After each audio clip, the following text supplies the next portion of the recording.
and welcome to People in Power. I'm Barbara Serra. On today's program, polio, is the end in sight? Nous-mêmes affectés aussi. On était très malades parce que 10 ans après, on ne parle pas de polio et que voilà, c'est la polio et c'est des gens âgés. Polio is a crippling disease that has been largely forgotten in the Western world. But for much of the 20th century, it was a scourge that could strike anyone, famously even Franklin D. Roosevelt, the 32nd President of the United States. Well, 23 years ago, backed by governments and NGOs, the Global Polio Eradication Initiative set out to rid the world of the disease by 2010. They almost got there. Mass immunization campaigns have seen the number of cases worldwide decrease by 99%. And yet that final 1% is proving hard to beat. Strains of the virus linger in parts of the developing world, and localized epidemics can still strike unexpectedly. Congo-Brazzaville is the latest country to fall victim. An outbreak there recently cost hundreds of lives. So what will it take to stamp out polio entirely? Soria Samura has been in search of the 1% solution. After a 23-year-long global war against the crippling disease polio, the final battle is near. Cases around the world have dropped by 99%, and polio looked like it was defeated. But the disease is not going down without a fight. Here in Congo-Brazzaville, it has made a dramatic comeback.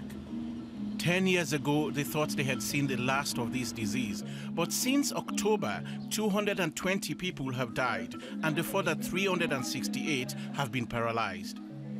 Congo-Brazzaville has just witnessed one of the largest and most deadly polio outbreaks in recent history. These people are the victims. They are now part of polio's final 1%. So what's gone wrong, and what will it take to defeat this disease once and for all? I'm here to find out. Polio is on the verge of becoming the third disease in history to be eradicated from the planet. But as you can see, something has clearly gone wrong here. The world hasn't seen an outbreak like this in decades. Seeing all these young people here like this, you know, it's just heartbreaking, and it makes you understand why this was one of the most feared diseases throughout the 20th century. Polio epidemics may seem like a distant memory to some, but this is a disease that only recently was striking terror into the heart of families all over the world. Hundreds of thousands of children were afflicted every year. Thanks to vaccines developed in the 1950s and 60s, and later the launch of the global effort to eradicate polio in 1988, the disease remains endemic in only a handful of countries. But the last 1% of polio cases is proving a tough battle to win, and its reappearance here in Congo-Brazzaville opens up a new front in a war many thought was nearly won. Victims come here to Pointe-Noir's main hospital. They are all seen by Dr. Joachim Ilumbu, the doctor in charge of the hospital's intensive care ward. He has been on the front line of this outbreak from the very start. Dr. Ilumbu, how shocked, how disappointed were you that polio, after 10 years, was back in such a devastating way? Ça nous a énormément choqués. On a quand même été surpris, n'est-ce pas, de constater que tout d'un coup, comme ça, on a eu une épidémie. Mais une épidémie de quoi? De poliomyélite antérieure aiguë. Ça nous a énormément choqués. Polio normally infects children under the age of 5, but this time, nearly 3/4 of the victims were between 15 and 30, and many more people have died than is usual. This outbreak of polio is writing a new chapter in the book of how this ancient scourge behaves. Have you ever seen anything like this before? Jamais du tout. Jamais de ma vie.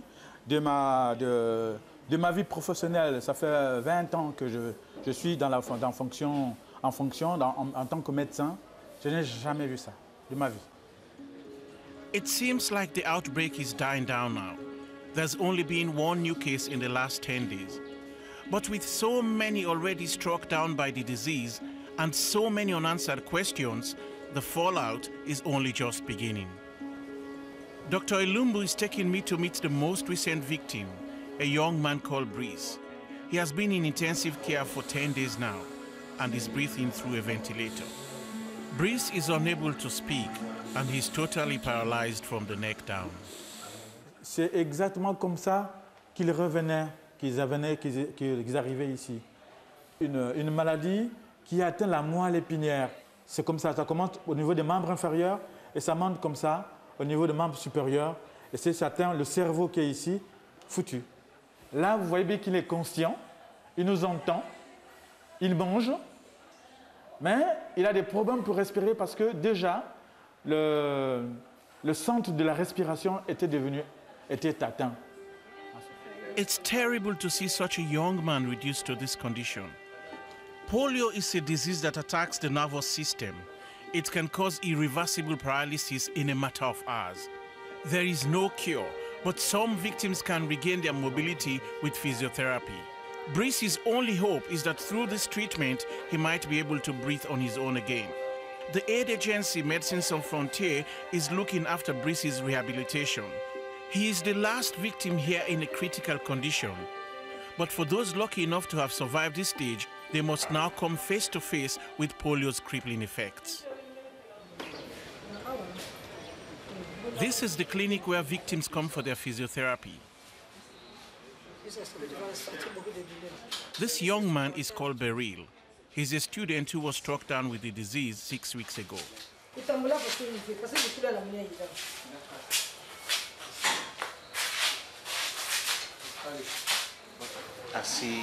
You're a young man. How old are you, Beryl? J'ai maintenant 21 ans. What happened to you? Les jambes me rendent vraiment handicap pour l'instant, puisque je ne peux pas marcher. Bien que je peux m'asseoir, mais vraiment, je me sens vraiment coincé. Beryl told me that he was studying to be an electrician and was preparing for his final year when he was struck down with the disease. It's tough to see such a bright young man with his whole future in front of him struggling in this way. And I fear for him because I know the harsh reality that faces disabled people in Africa. As a child, even I with my friends used to pick on polio victims and throw stones at them. Such was the norm. I've come along to see Beryl at his home, and it's nice to see so many people around. Beryl, really I can tell that you're an independent guy, such an energetic young man. But now suddenly you have to depend on people. How does that make you feel? How do you take all this? Quand je sens un peu de repenser à ce que j'étais et ce que je suis devenu, donc si bien que parfois ça m'arrive parfois de pleurer. En fait, ça ne me fait pas peur puisque je sais que je vais reprendre à marcher. Pour moi, je me dis que je ne serai jamais handicap et je sais que ça va marcher. Je vais marcher. Why do you think you got the attack then? Quand ça a commencé, les rumeurs circulaient dans la ville que c'était de l'eau potable qu'on buvait qui faisait ça.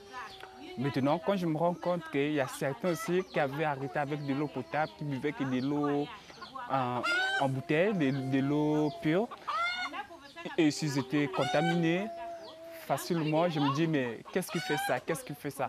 Même nos médecins ne savaient pas vraiment réellement comment ça mode de contamination. I wondered if there wasn't some truth in these rumors. Polio is a highly contagious disease that only affects human beings, and it loves unsanitary conditions. It enters the body through the mouth, and it leaves the body and gets into the environment through feces. In unsanitary conditions like this, water that people drink can easily become contaminated. But that doesn't answer how the disease got here in the first place. The World Health Organization has sent Dr. Desiree Kamanzi to help local authorities in their fight against the outbreak. He's been teaching senior nurses the correct way to manage critical polio cases. How do you try to find out what went wrong, what happened here? Is there a particular process? In fact, the hospital we are in right now, it is a hospital where the first case was diagnosed, and he came from Angola, Cabinda. He was a student who came here studying in Pointe Noire, and he was doing his last year training high school. Then thereafter, he died only after 2 days. It's disturbing to think that this whole crisis was started by one young man with no idea of what he was carrying inside him. But this is one of the reasons why this last 1% is proving so difficult to beat. Most people infected with the virus have no signs of illness. They don't even know they have caught the disease. Only 1 in 200 cases results in paralysis, meaning the disease is able to spread silently to thousands of others before the first case of paralysis emerges. This makes surveillance very important. To stop the disease spreading, you need to detect it early. One of the nurses working with Dr. Desiree is Rene. He is the deputy head nurse of this hospital and has been coordinating the recovery of patients here.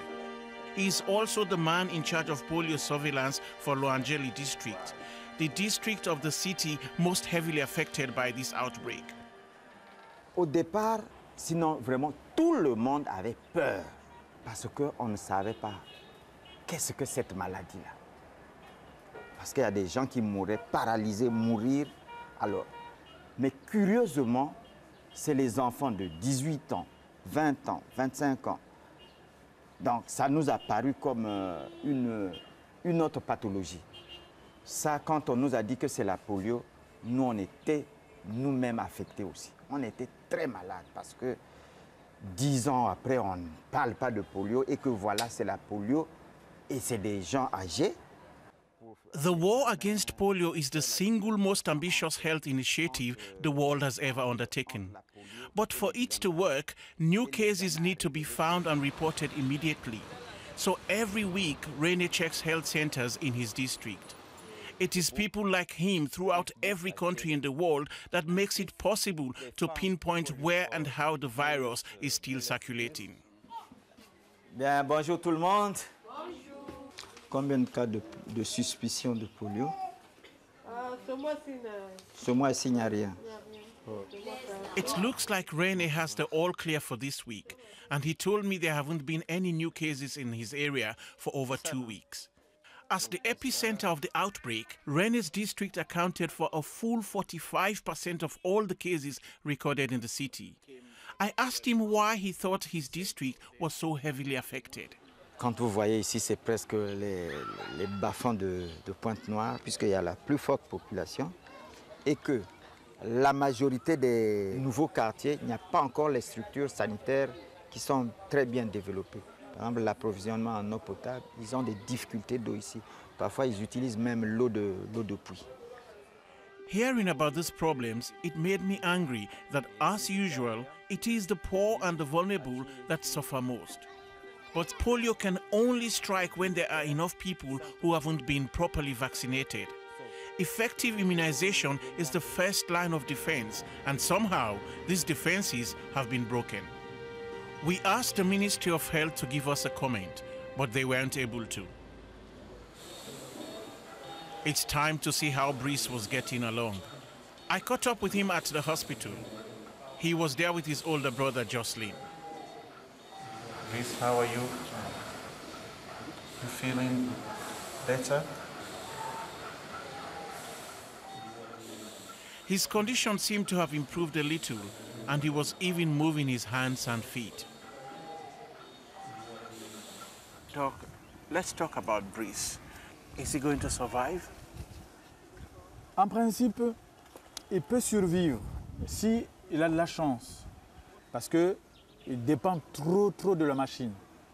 Mais nous espérons que Dieu sera avec lui pour qu'il puisse retrouver la motricité et qu'il puisse reprendre la respiration par lui-même. The doctor told me that patients in Brice's condition have about 21 days to recover the ability to breathe on their own. Brice has 10 days left. I asked if there was any possibility that he could take the machine home if he runs out of time. Dans des conditions chez nous, c'est difficile. Cette machine dépend de l'électricité. Hein? Chez nous, vous savez que le courant n'est pas de façon continue. Ici à l'hôpital, oui. Donc s'il part quelque part dans un quartier où il n'y a souvent pas d'électricité, mais il va mourir au bout de quelques jours. Hearing about Brice's situation, it really hammered home the tragedy of this outbreak, especially when combined with the poverty we see here.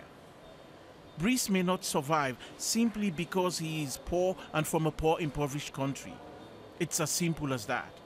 If this was a developed country, he would leave. Every day, Jocelyn collects food for Brice from his sister's home, just down the road.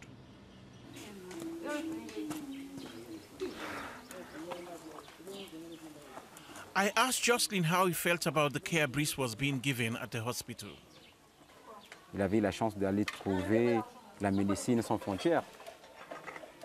Et c'est la médecine sans frontières qu'il a traité jusqu'à ce jour-là. What about the local staff in terms of treatment?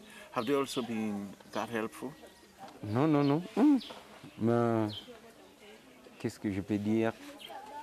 Même il y avait un jour que le petit allait mourir. Si ces médecins-là, sans frontières, ne m'avaient pas laissé les numéros, sinon le petit devait partir. Parce que la sonde était embourbée des mauves, donc il ne respirait plus bien. On appelait les sages-femmes, ils n'ont même pas voulu venir régler les appareils du petit ou bien de le faire aspirer, non plus. What I've just heard from Jocelyn is Africa through and through. His brother could well have died had it not been for the timely intervention of MSF. It makes me really angry to think that even in a hospital, we still can't take care of our own. I decided to go to Dr. Ilumbu and ask him about what I'd heard. Dr. Ilumbu, I mean, what kind of nurses are these? You know, are they well-trained enough nurses to be able to work here? Les infirmiers de RIA formés, qualifiés, on n'en a pas dans le service. On n'en a pas. C'est de ma responsabilité de m'occuper de ces infirmières, de leur donner le niveau qu'il faut. Ça, c'est vraiment, je suis sûr que c'est de ma responsabilité. Voilà, donc, mais je crois qu'on est en train de tout faire pour que ce soit, tous ces éléments, toutes ces insuffisances soient relevés. Et que dans l'avenir, ces infirmiers puissent avoir le niveau souhaité. Congo-Brazzaville is a country that has seen 3 civil wars in the last 20 years.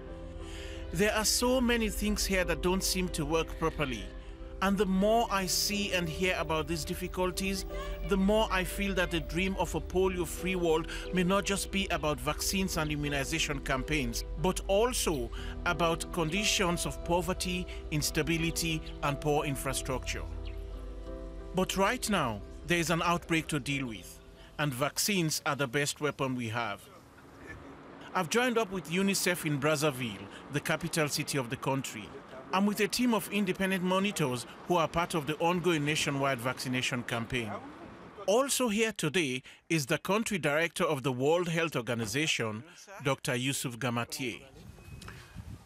Polio has gone for something like 10 years from this country, but now it looks like it's come back with a vengeance. And, you know, what has caused it? L'hypothèse que nous avons actuellement est qu'au cours des années précédentes, il y a eu une rupture dans la chaîne de vaccination des enfants parce que le pays traversait une période difficile.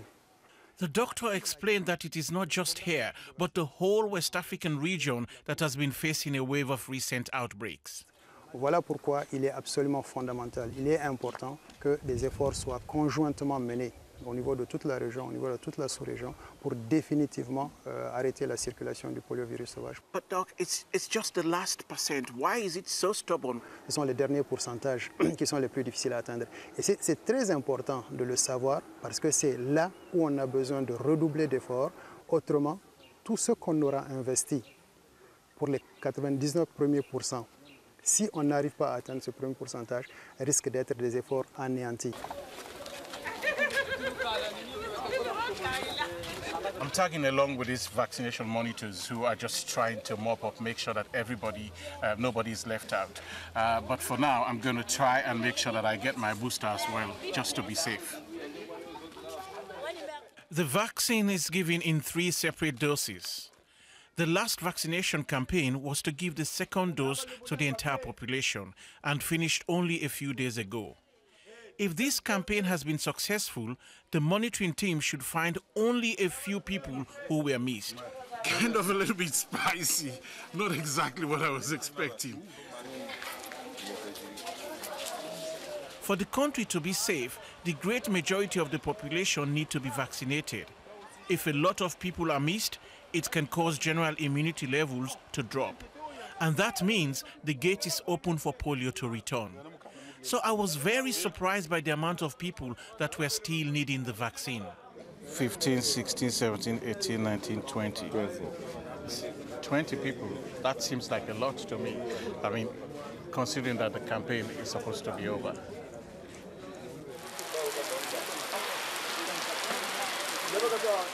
As we were waiting for the rain to stop, a train coming from Pointe Noire arrived.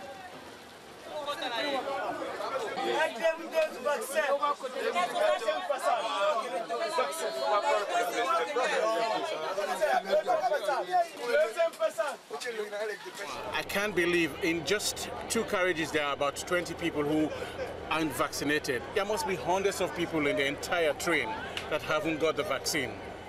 There were in fact 38 people on just these 2 carriages. Given that this train was coming from the very center of the worst polio outbreak in decades, I can't understand how so many people had been missed. Dr. Salvatore is the Chief of Health for UNICEF and their person in charge of overseeing the polio vaccination campaign. We found a train that was coming from Pointe Noire heading to Brazzaville, and there were a lot of people in this train that weren't vaccinated in the second round. How worrying is something like this for you? Oui, c'est effectivement un problème. Je pense qu'on doit en tenir compte. L'une des choses qu'il fallait faire, c'était de mettre les gens dans le train. Mettre une équipe dans le train pour que les gens soient vaccinés pendant le voyage. Ça, c'est une leçon que nous devons apprendre.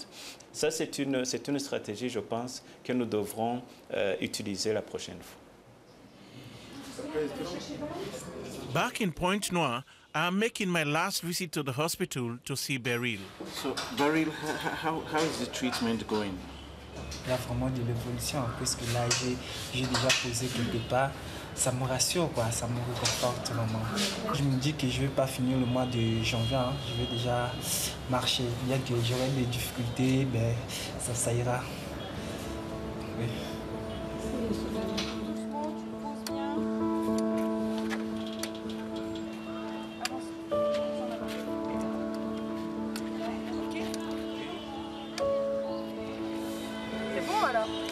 Good luck.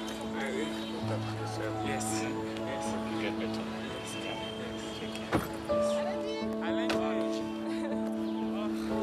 Bye.